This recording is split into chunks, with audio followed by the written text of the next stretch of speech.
listen for a week after drinking that. I don't have to drink it all at once.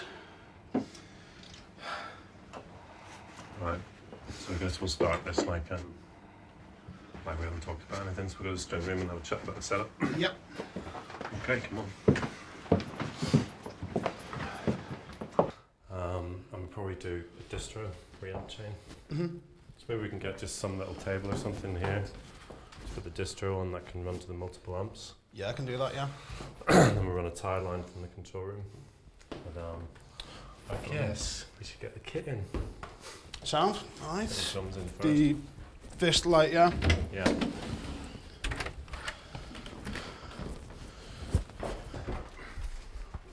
Have you just gone with one, Tom? One I rack, reckon, Tom? yeah. Macca likes it simple. It's Macca's old kit, isn't it? I don't know, there's something about this place that's really magical for me. It's the first proper recording studio I ever went in as a teenager, you know, so, you know, that's a commercial studio, so it's special to me for that reason. That's where my career began here, straight out of university. And there's a magic to this building that, you know, you can't really explain. It just seems to be a lucky charm. Some of the biggest records have started here. The first Oasis single was recorded here, and they went on to be the biggest band of the 90s in the UK.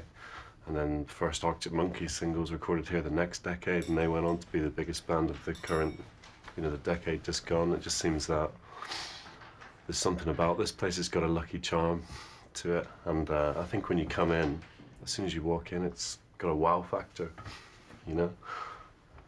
You don't see buildings like this very often, because obviously working in the studio can be quite intense in a good way, you know, but it can get very, very intense. But I think this building's got the perfect pressure relief where you can walk out into this headspace with plants and lots of open space and feel relaxed, you know. So it's nice that it's got that yin and yang of small enough inside the actual recording rooms to get intense and really get into what you're doing and perform well, but then to be able to go out into a big expansive place to chill out. I think a lot of studios do it the other way around. You know, a lot of studios will have their big space will be where you record, and then there'll be a little pokey place to chill out afterwards, but not with here. I don't know, it's just a very unique building. I've never come across a studio like it anywhere in the world, as far as I can see.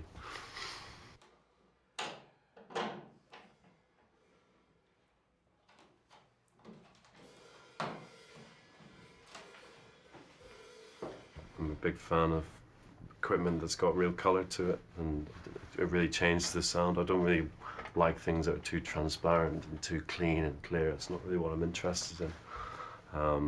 I like records to be bursting with colour and different tones and different vibes. So, you know, so I definitely bear that in mind with the equipment I have here. I have lots of different, you know, microphones that are totally different to each other, and lots of contrasts, and lots of valve equipment because I like the harmonic distortion and things that go with that. And yeah, I do like to record on tape, but again, it's not always the right thing to do. It'll always sound good, but sometimes you need to be able to swap and change.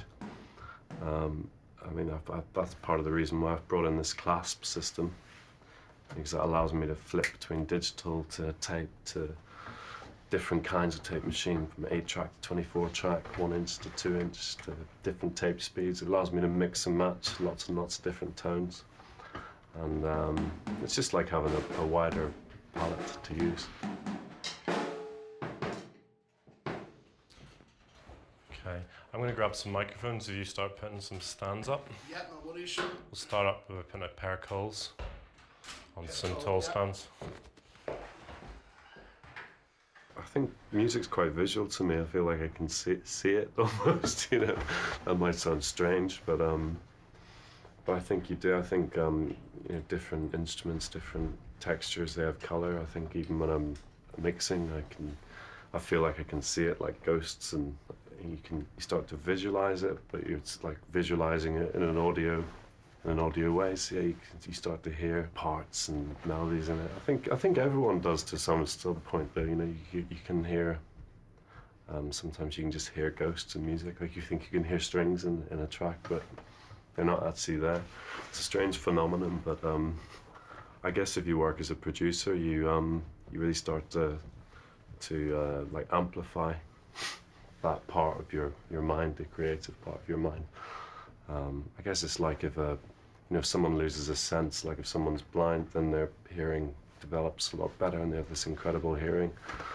I think you develop certain senses more whenever you're in the studio and you're critically listening a lot. So yeah, as soon as you hear a song, it starts to flow, ideas start to flow. I think it'd be fine, you know. Okay. So E22 on the snare, yeah. E22, just come in here, nice and flat. Yep. Over the snare. And sometimes the first idea is not the right idea, but you always have a starting point, and as long as you got a starting point, off you go, get to work, and then see where the track takes you. And I think it's important in the studio to allow a track to naturally evolve.